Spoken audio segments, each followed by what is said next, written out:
did you tag me? I never. I did. Check the My tag. notifications are a mess. Like I never see anything. People are always I like, "I know. tagged you." I'm I just know. like, I I know. I don't get know. people that are like, why didn't you respond to the? I'm like, I didn't see it. Yeah, right. Well, and the I've more noticed followers you have, that is mm, true. Yeah, you are. go ahead. You are washing followers. I've noticed too that it Yeah. tends to hide the contentious comments too. You know what I mean? I think I What do you don't know if know? they do that Oh, on right. purpose, Yeah. but I when I go Yeah. into my notifications, I see that friendlies have replied, and I sort of get in there and mix it up, and then it's like you kind of have to dig down to find the dickheads, which maybe that's a good thing. I don't tend to respond to them anyway, but what are you gonna Right. I've muted and blocked so many people do? that. Yeah, I only block the harassers. You know what I mean? Yeah, The I tend to have real. a lot of harassers, like, yeah, who come after me and, whatever. I'm just like block, block, block. I mean, a lot of like zero follower accounts, right? Like, so, It's a thing, man. I don't understand. They've got to be paid or something. oh Like yeah, it's weird. yeah, It's weird. yeah, It's or coordinated. bots. Yeah, And not to say that I don't know. Would Team Reality have bots? I don't know. I mean, I don't. They. It seems to be only from the one side, frankly, yeah, and it's all coordinated messaging. And what I found too is that I others have this strategy as well. Like I tend to call them out. I'm like, who are you? Like, why do you have like 2 followers? sure, right, You joined right. last month and you're hopping in this discussion there, buddy. What's up? Well, I have a guy who's like completely obsessed with me and with some other people too. And I know the guy's name in real life and all that, but he's either completely deranged or he's paid or both. But like I'm I think I've said before, I hope this guy's paid because he's spending a lot of time, There's a couple of them. forwarding. Yeah, I've only Yeah. blocked like a handful of people, and they were people that really came out, big Sure. time, like personally, and it's like, whoa, that's not what I'm here for. Right. Right. So there's a lot of crap going on in our world right now, Jessica. I don't know if you noticed. Yes. Are we live? Am I like not We even are live. aware of that? Okay. It Sorry. hasn't Maybe really started yet. It'll there's begin nobody shortly, apparently. watching. Okay. Maybe it doesn't They even they follow broadcast. their own timelines. Exactly. We start on Yeah. time here at Team Reality. Yeah, we do.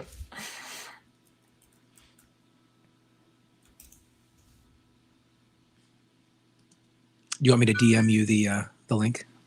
No, I've got it. Oh, the DM me the link too. No.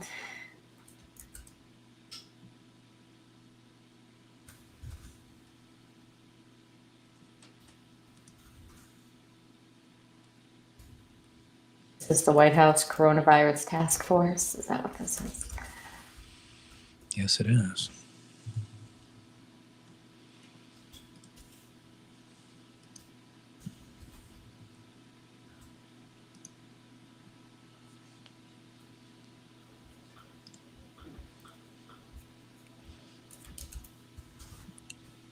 So it's interesting because they did these every week for a while.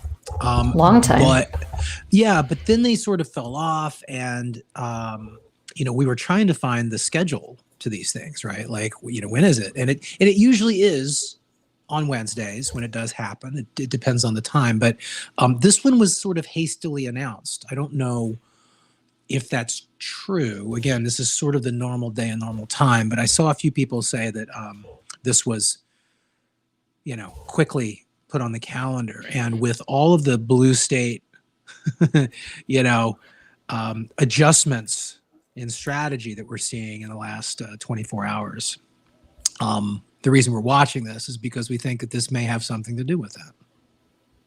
Yeah, it definitely seems like a memo went out. I'm calling it the demo, the Democratic memo that went out that said like abort, abort, pivot, pivot. right? And I don't know exactly what all that is in response to. I mean, polling, right? I mean, these blue state governors and blue city mayors cannot be polling well with their mandates. And then we have the State of the Union coming up on Yeah. March 1st. And, Joe Biden needs to Good morning, and declare thanks for joining victory. us. Today, we'll start with an update from Dr. Walensky on the state of the pandemic and CDC's COVID-19 surveillance efforts. Dr. Walensky. Good morning. Thanks, Jeff. I'd like to start by walking you through today's data. The current 7-day daily average of cases is about 247,300 cases per day, a decrease of about 44% over the previous week. The 7-day average of hospital admissions is about 13,000 per day, a decrease of about 25% over the previous period. And a 7-day average of daily deaths are at about 2,400 a day, which is an increase of about 3% over the prior week. This week, we reached a tragic new mark of 900,000 deaths in this country from COVID-19. Each week, I share with you the burden of disease in the United States, including case counts, hospital admissions, and the number of deaths.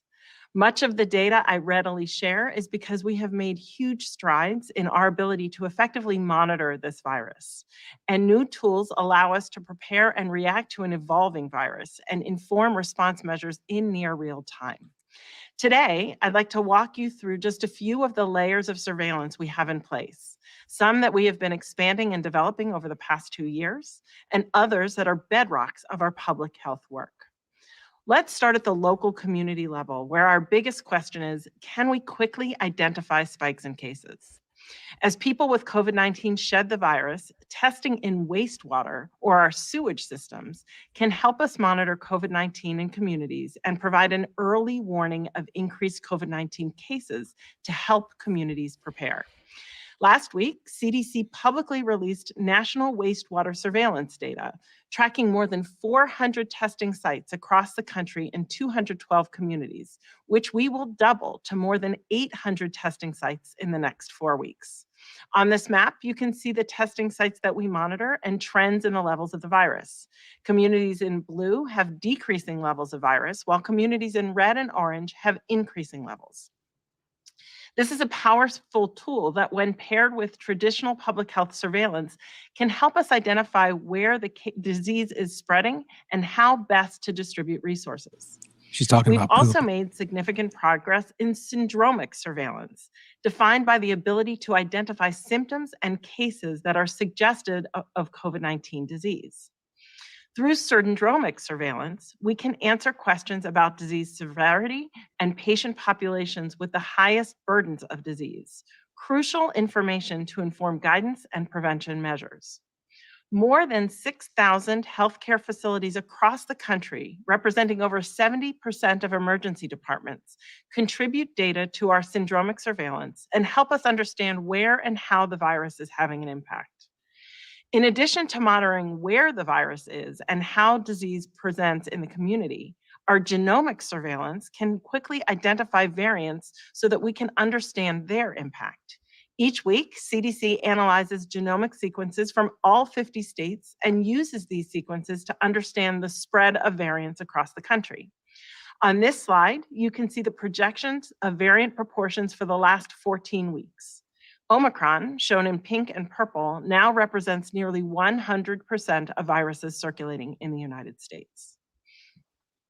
Our cohort studies and state level surveillance data provide detailed and regular reports of how our vaccines are working in the real world among diverse populations, giving us faster and better data to know that our vaccines are working against new and emerging variants. You've heard me discuss many of these platforms before, like our hospital surveillance through CDC's COVIDNet and Ivy, our collaboration with 7 integrated healthcare and public health research centers through Vision. Surveillance of infection is essential in frontline workers in Heroes Recover, and our nationwide surveillance of vaccine effectiveness in children and young adults in overcoming COVID-19. Taken together, these studies provide us an in-depth and comprehensive understanding of how vaccines are working with participations in sites nationwide. And importantly, COVID-19 vaccines are being administered under the most intensive vaccine safety monitoring effort in the United States history. Our nationwide vaccine safety networks, such as vSafe, which provides personalized and confidential health check-ins via text message, and other systems such as VAERS, the Clinical Immunization Safety Project, and the Vaccine Safety Data Link, empower us with the data of any rare side effects or reactions after vaccination or boosting. This is a huge amount of data. CDC, along with our partners across government, state and local jurisdictions, academia, and healthcare, has cast a wide and comprehensive net over the country to follow the virus and its impacts in real time. And we will continue these data as our using these data as our guiding source as we look to what comes next. I know there will come a time when we move from a phase of crisis to a point where COVID-19 is not disrupting our daily lives. And as we all look forward to this next step, I want to instill in everyone that moving forward from this pandemic will be a process that's led by our surveillance and our data. I'm confident that CDC and our public health partners are well positioned to lead the way. Thank you. And now with that, I will turn things back over to you, Jeff. Thanks, Dr. Walensky. Now let's move to booster shots. We know that there are a number of different ways to view progress on boosters, depending on which data set you're looking at. For example, some people assess boosters as a proportion of all adults who are fully vaccinated, while others look at the total US adult population, even though not every adult is eligible for a booster shot yet. So before I turn to Dr. Fauci on the effectiveness of booster shots, I want to review how we assess the available data and use the best available data to measure the progress we're making on getting people booster shots. CDC data aggregated from state health departments shows that more than 90 million booster shots have been administered. We know that that is likely undercounted, as some people reported their booster as a first shot and others forgot their vaccination card altogether. States have been matching data and have encountered some challenges across different channels, which has led to delayed reporting for booster shots in many states. CDC is working with states to address these issues to improve the data. At the same time, CDC conducts a weekly survey, which is a nationally representative survey of over 16,000 adults.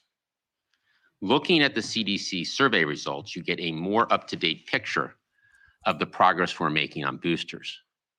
Based on the latest CDC survey, we estimate over 2/3 of all eligible adults and over 80% of all eligible seniors, those most at risk and most vulnerable, have received a booster shot.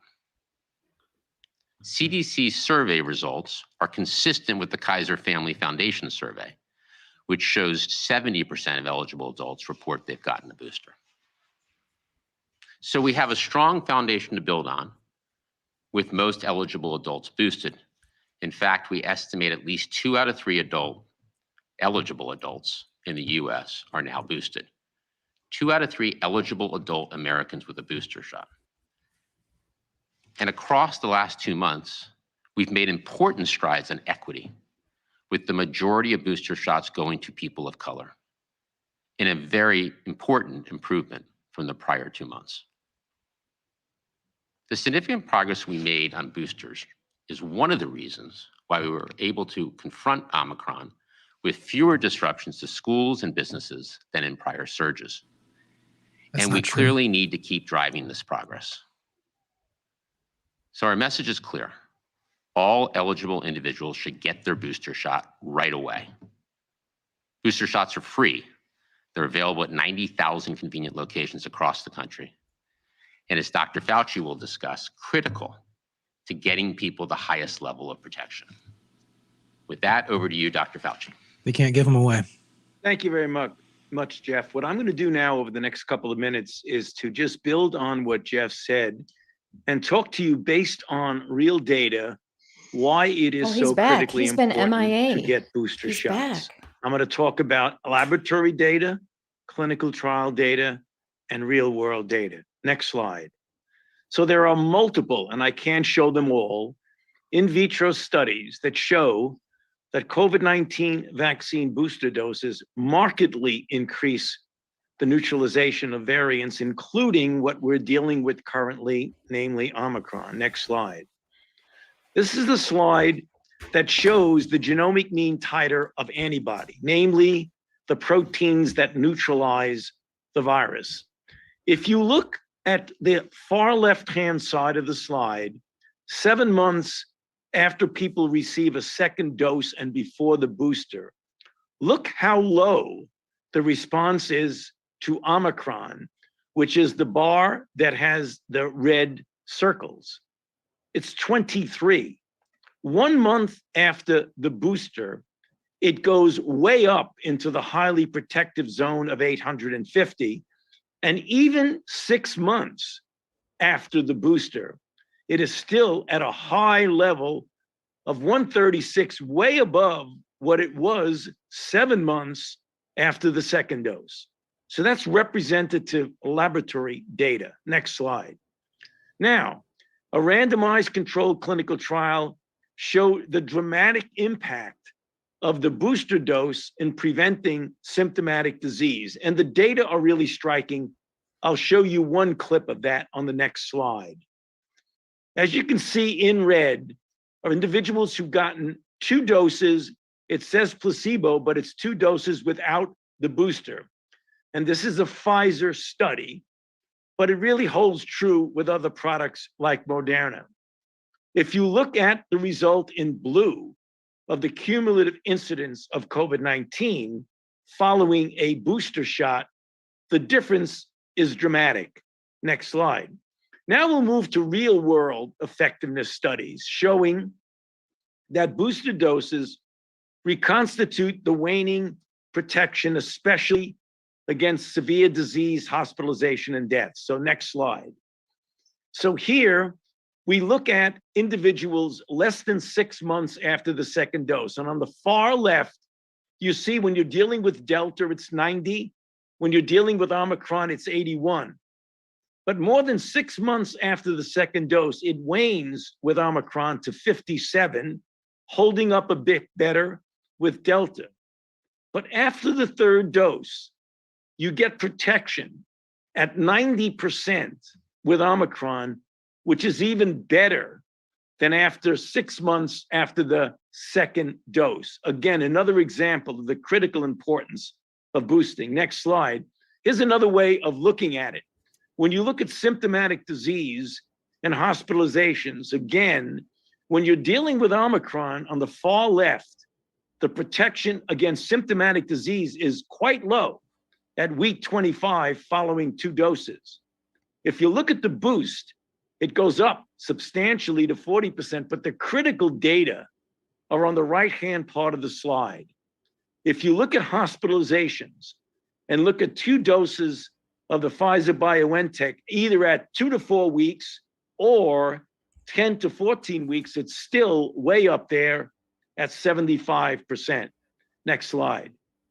And again, if you look at CDC data, which shows a dramatic reduction in the risk of hospitalization and death for people who received a booster dose, we can see that on the next slide. And this is a summary of data. If you compare a fully vaccinated person with one who has received a booster shot and look at the monthly rate of COVID-19 associated hospitalizations during a time frame of December 2021, there was a 45-fold higher likelihood of an unvaccinated person in the age range of 50 to 64 and a 51-fold higher likelihood of an unvaccinated age 65 and older of being hospitalized when you compare to an individual with a boost. Next slide. When you look at death rate, again, the data are really rather striking. If you look at unvaccinated in red and look at the death rate per 100,000 compared to a fully vaccinated person who's not been boosted, showing you why vaccinations, even without boost, are important. But look what the booster does. It brings back the death rate per 100,000 to a remarkably low level. So we can only come to one conclusion on the last slide, that COVID-19 vaccines, booster shots, can keep you out of the hospital and certainly can save your life. Back to you, Jeff. Thanks, Dr. Fauci. Before we open for questions, I want to highlight how far we've come in our fight against COVID. Last week, we learned the U.S. economy created 6.6 million new jobs in the president's first year in office. That's the best 12 months of job creation in our nation's history. Notably, this includes 467,000 jobs created in January and 510,000. Is this COVID-related news or? Those were the 2 months when we were at the height of the Omicron surge. The first time we faced a similar threat from COVID, back in April 2020, we lost around 20 million jobs in 1 month. Even as we faced the extremely transmissible Omicron variant and saw a record number of cases, businesses stayed open and our economy kept growing stronger. That's because we're in such a different position today in terms of our ability to manage this virus.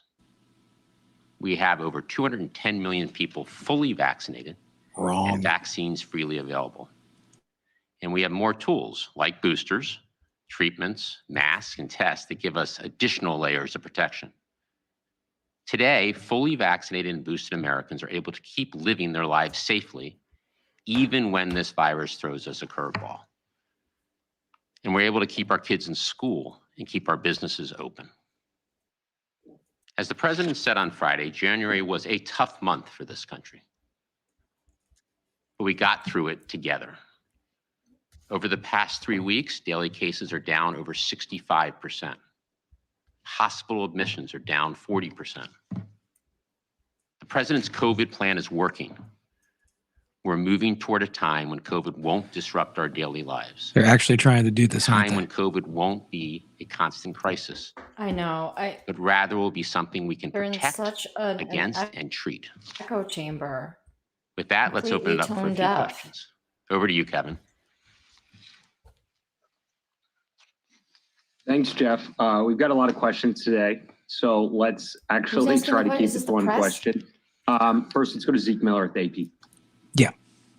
They pee. Thanks. In the last I love the week, closed we've seen captioning. a number of Democratic-led run states move back towards normalcy, removing mask mandates. New York's expected to follow today. We saw Connecticut, other states lift mask requirements in schools. You've talked a lot about Illinois. leading the president trying to lead the nation out of the pandemic. But right now, the federal response seems to be following what a lot of states are doing. Is the White House planning for bringing the country out of the pandemic, and what would that plan look like? Well, thanks for the question. So while cases and hospitalizations, as Dr. Walensky showed, are trending downward, we do remain focused on fighting the Omicron surge. So that's priority number one. The president, as I just mentioned, has been clear that we're moving toward a time when COVID won't disrupt our daily lives, a time when COVID won't be a constant crisis. So we're no longer fearing lockdowns and shutdowns, but getting back to safely doing what we all love. COVID's not the crisis. In doing so, we will rely on the powerful set of response tools to that it have is been the built. crisis. The These people are the vaccines, crisis. booster shots, treatments, and testing. These people are the crisis, right? For the last several weeks, we've been working closely with Secretary Becerra, our team of doctors, and the White House COVID response team under the president's leadership is reaching out to governors and outside public health experts and doctors and local public health officials on steps we should be taking to keep the country moving forward. We know that in different areas of the country, cases have fallen more significantly, and this will lead to different approaches and different timing, and we will continue to coordinate closely with state and local leaders. Next question. Let's go to Sabrina Siddiqui at the Wall Street Journal. Thank you so much. This is a question for Dr. Walensky. I just want to follow up on current guidance around masks because, you know, the last CDC recommendation was that there should be indoor masking in public settings where transmission is substantial or high. According to CDC data, that appears to still be the entire country, the case in the entire country where community transmission is high. So is that still the recommendation? And furthermore, you've also recommended that there be universal masking in schools. Is that a recommendation you stand by as states are also moving to drop or to lift mask mandates for teachers and students in schools? Dr. Walensky?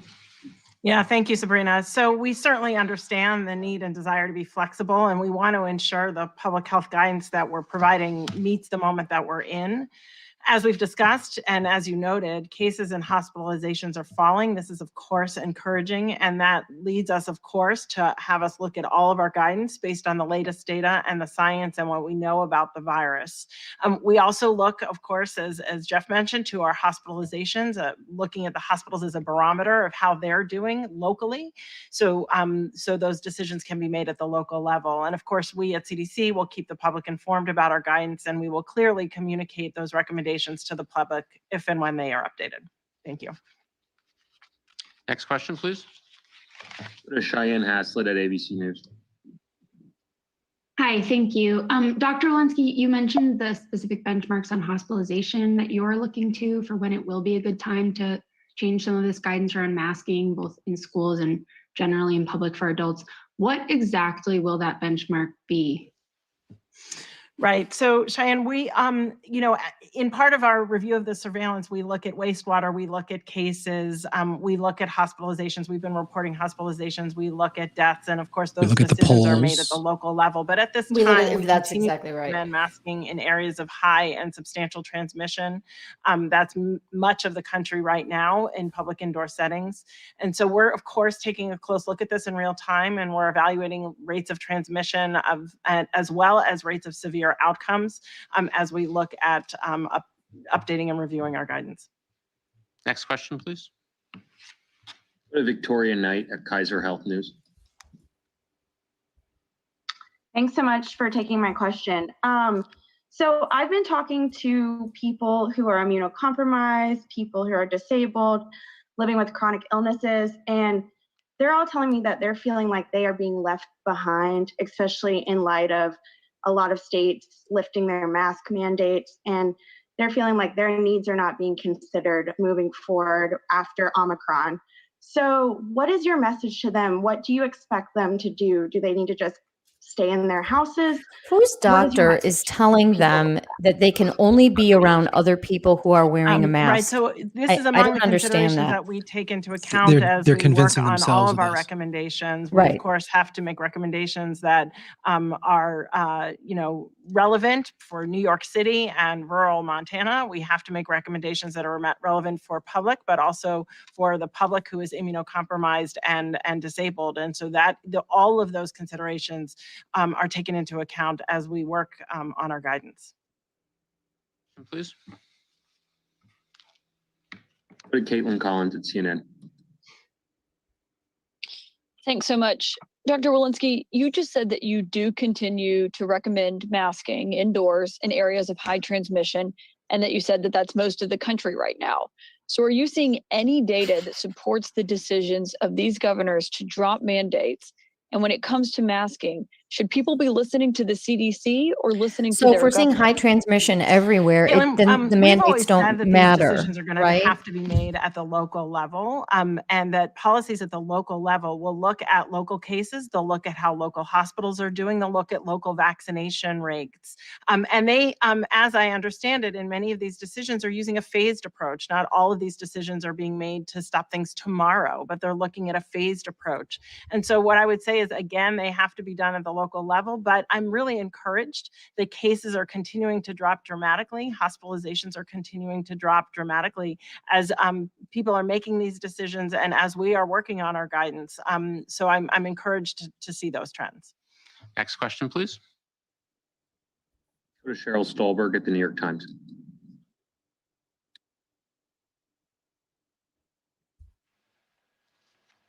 Cheryl. Can you hear me? Now we can, yes. Sorry about that. Thank you for taking this question. It's for Dr. Walensky. Dr. Walensky, the states have been asking explicitly, governors have been asking explicitly for guidance from the CDC on mask wearing and how to relax mitigation numbers. Is the CDC prepared to provide guidance to the governors, and when will it Why do the so? governors need guidance? Cheryl, thank you. And I'll simply Guidance go for back what? to, yes, we are prepared. We are working on Political that guidance. We CYA? are working on, Right. following the trends kinda for it. the moment. What I will say though is, our hospitalizations are still high. Our death rates are still high. So as we work towards that and as we are encouraged by the current trends, we are not there yet.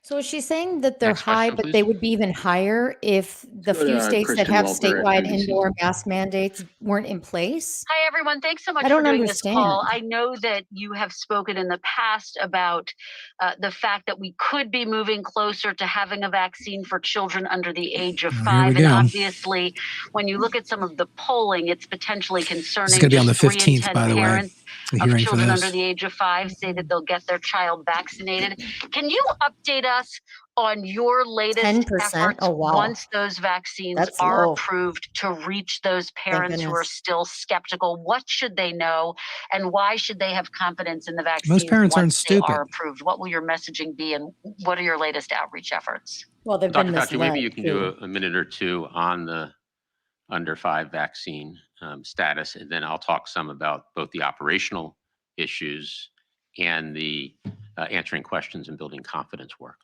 Dr. Fauci? Yeah, thank you, Jeff. Yes, the data from the trials on children from 6 months to 24 months, as well as those from 21 months to up to the end of 4 years, have been conducted by the pharmaceutical company, in this case, Pfizer. The data have been submitted to the FDA, Pfizer. and the FDA VRBPAC, or their The advisory company who committee, makes the will be meeting on vaccines February says the 15th. vaccines I work. think people need to be assured that any decision Oh, yeah. that the FDA makes, as is historically always the case with them, will really be based on the scientific data of both safety and efficacy. And we can assure you that the decision will be based on that.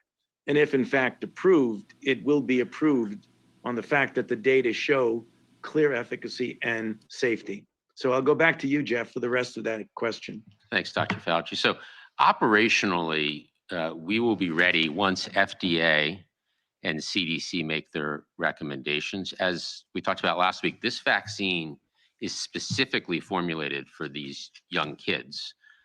So we're launching a new program specially for kids under 5. The planning process is well underway. CDC is working with states to help them prepare. We've secured enough vaccine supply for all kids in this age group, all 18 million. We have enough needles, syringes, and kits, and these are all specially formulated or made for this age group. I love the sign sent language for alongside the vaccine. shots. I And know. we're vaccinations. working closely, with pediatricians and family doctors and children's hospitals and pharmacies to make sure the vaccine is available at thousands of locations across the country, locations that parents know and trust. We can start packing and shipping the vaccine once FDA makes its decision. So we will be prepared for those parents that are eager to get their kids vaccinated. I think the second part of your question is there are parents that do have questions. And we need to answer those questions. And we've learned through our efforts across the last year that the best messengers are local messengers, local community groups and leaders, doctors and other health practitioners. So we are working closely with HHS to line up that group and make sure that they have the materials that they need, the training they need to be able to answer the questions that parents have about getting their kids vaccinated. Yeah, this Next isn't a question, new please. formula, is it? It's just it's a reduced dose. That's my Last understanding question. as Let's well. go to Josh. Right. So it's still alpha. Hi there. Thank you very much. Dr. Fauci, can you talk a little bit more about what you think the data show now on the need for shots beyond a third dose, beyond a booster? As you know, boosters are being given as early as 5 months. We're approaching 5 months now for some of the first folks who got it. What do we know about how often or if further shots will be needed going forward, and in particular, whether we might need specific specific types of shots for any variant? Thank you. Yeah, thank you for that question. That's obviously an issue that have been followed very closely because, as I've said in answer to questions on previous press conferences, similar questions, is that you follow individuals for a period of time after the third dose, and you measure a number of phenomenon. You measure laboratory phenomenon, but you measure the real world data on the efficacy in preventing, for example, hospital visits as well as hospitalizations. And I believe that you're going to be hearing data about that as data become available, and that should not be within a very long period of time. I think you should be appreciative of the fact that when you're talking about any decisions that will be made, and I'm not anticipating any of that now, but it has to be put into the context of whom you're talking about. For example, there may be the need for yet again another boost, in this case, a fourth dose boost for an individual for heaven's receiving sakes. the mRNA that could be based on age as well as underlying conditions. So I don't think you're going to be hearing, if And the you stock do, price any of kind of pharmaceutical recommendations companies. that would be across the board Sure. for everyone. It very likely will take into account what subset of people have a diminished or not protection against the important parameters such as hospitalization. Everybody, we look forward to the next briefing. Here we go. That's it. Goody. Have they even Is ever that had it? to Are we address done? that? A That's it brief for this briefing. one. This was We a can go brief over to one. Hochul, but just Yes. have they ever been asked about the data from Israel and the other places where they've seen, they've had the most success vaccinating and boosting people, and they've had, their cases hockey stick? I don't think that they've I ever don't think even so. come close to addressing that question. No, and they also haven't addressed the question of what is the direct medical benefit of vaccination for 99.99+% of kids in general, right? Let alone kids under age 5. I don't think they could answer that question. COVID is not a big deal for that age group. No, it's not. Undeniable at this point. I'm going to shift over to Hochul. Let's see if she's Great. saying anything interesting.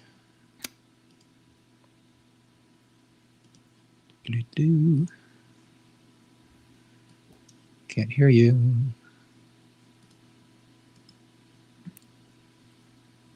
She and Whitmer look like Mother Gothel from Tangled. I know I've said that before, but I keep hearing I'm that going to song. stop and I'm going to share again. Okay. No I don't know audio. if anyone else watching knows Tangled, but Well, you were talking about that a couple weeks ago. Yeah, Mother's the villain in there, and she has this fantastic song about Mother knows best. Listen to Look your at that mother. And so I always trajectory. think Governor We saw knows it best. coming. It Listen to your happened. governor. We hit Here our she peak is. on Mother knows January best. 7th, but now we've witnessed a 93% drop in cases. We are now below February 8th with 6,000 cases, below where we were on December 10th, where we had 11,000 cases, and cases are just starting to spike up. So that is what we've been watching for. That is exactly what we've been waiting for. That's what we've been talking about, and it is finally happening. Let's also talk about other metrics. Our statewide Seasonal 7-day average decline. positivity. Oh my God. December 10th, 4.2%. We cannot let them take credit for this. I know. That's going to ruin the earth January for 2nd, good. 23%. They've already of people temporarily tested, ruined and the we earth. had 400,000 people being tested.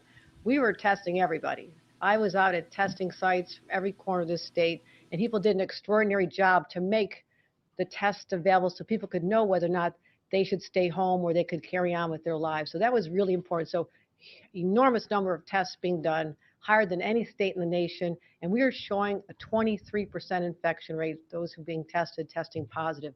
So look at that drop. Another drop in actual numbers from 23% to February 8th, 3.67%. Do these people think that it would just be That's an high, optimistic sign as like well. That's what there'd we've be been no waiting for. curve at all? You've heard me That's talk what about they act hospitalization. like it would just be indefinitely biggest high if nightmare they weren't doing was anything. thinking That's not our how hospitals any could be virus so overrun works. with They patients. can't that we would personally not have believe it, the but capacity to obviously handle they're them. trying to We make are that experiencing a their serious case shortage of Right. healthcare workers. because they have to get Many of off them had this been this sick. We highway, lost some, Yeah. literally lost their and they're going to lives try and get when off they and ran claim into some sort of the victory, burning building, which so to speak, involves during the height of the some sort of pandemic when it tyranny hit New York City lingering so around. hard Sure. 2 And we years can't ago. let that happen. Many of them retired. Many of them are exhausted. And so we had a severe shortage of workers. What does that mean? Yeah, because That you means fired them you can all. have beds, Sure. but if they're not staffed beds, you can't accept a patient to be taken care of. And there's certain ratios that have to be met to make sure they're getting quality care. So I've always been concerned about this number. We When are is she going to seeing, we show saw the that peak, how historical many people were bed hospitalized. availability and January usage 12th, we had data? Let's say 12,000 2017, people in 2018. hospitals. We've now seen a 63% drop with 4,600 hospitalizations yesterday. That is still higher than we had been, but look at that trend. It's going down quickly. And we've been talking about our bed capacity. We had parts of our state where it dropped to 0. Those are the places where we had to suspend elective surgeries. We have sent National Guard into many hospitals to help them, and they've been so grateful. I've gone in person and thanked them. So now we have seen our bed capacity go up to about 20%, and that's going to continue to rise. But again, that gives me the comfort to know if I need to deploy people from one healthcare system that's doing well to another one, we have that flexibility. So now our total hospital bed census is about the She same. acts like And she's healthcare master workers and are commander getting healthier. Many of them were of sick this. themselves just 1 month ago, and we're seeing some other metrics as What a well that are fool. looking really good. Again, You we would look think at she would do things states differently than 100,000. Cuomo, Look but at the maybe morning not. sign here. Maybe not. December 10th, we had 51 per I think it's 100,000. largely the same. Still considered a the high same number at the actors. time, considering how low it had been just I mean, obviously you a have couple some months loyalists, before. and but At like our the peak, administrative state is still it the was same. 381 per 100,000. That's incredible. That was one of the highest in the nation, second highest. Look where we are today. We are now the 4th lowest in the nation, 4th lowest with 32 per 100,000. Why is all You this didn't happening? build that. Because New Yorkers and businesses stepped up and did the right thing.